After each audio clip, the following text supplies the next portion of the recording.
আপনার জন্য খাবার নিয়ে আসছি, আসেন। তুমি খাবার আনতে গেছো কেন? এই যে বেলা গড়ায় যে এখনো যান নাই খাইতে, তাই ভাবলাম খাবার নিয়ে যাই। তাই বলে তুমি এনে খাবার নিয়ে এবা? হাতে কটা কাম বাকি আছে, ভাবলাম শেষ করে যাবো। তুমি খাইছো? না। তুমি খাও নাই কেন? এমনি গলি হইব? খাইতে হইব না? তুমি না খেলে আমার পেট দিয়ে খাবার নামবো? বাবা, মাছের তরকারি জানছো? হা করো। না না না, আমি খাবো না, আপনি খান। তুমি না খেলে আমিও খাবো না। করো, হা করো। শোনো আয়শা, এই দুনিয়ায় তুমি ছাড়া আমার কেউ নাই। আমার যা কিছু সব তোমারই লইয়া। কি হয়েছে? আসার পর থেকে দেখতেছি মন খারাপ। কোনো সমস্যা? আজ আমার ইন্টার পরীক্ষার রেজাল্ট দিছে, পাস টাস করছো? A+ পাইছি। আর এটা তো খুবই খুশির সংবাদ। তুমি মন খারাপ করতেছো কেন? এই রেজাল্ট দিয়ে আমি কি করব?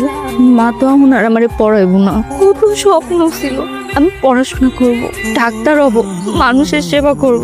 আমি খুব কষ্ট করে করে পড়ছি, প্রতিটা পরীক্ষায় ভালো রেজাল্ট করছি, কিন্তু এখন তো আমার স্বপ্নই পূরণ হইব না। কে কইছে তোমার স্বপ্ন পূরণ হবে? আরে আমি তো আছি, আমি তোমার স্বপ্ন পূরণ করবো, তোমার পাশে থাকবো। তুমি পড়বা,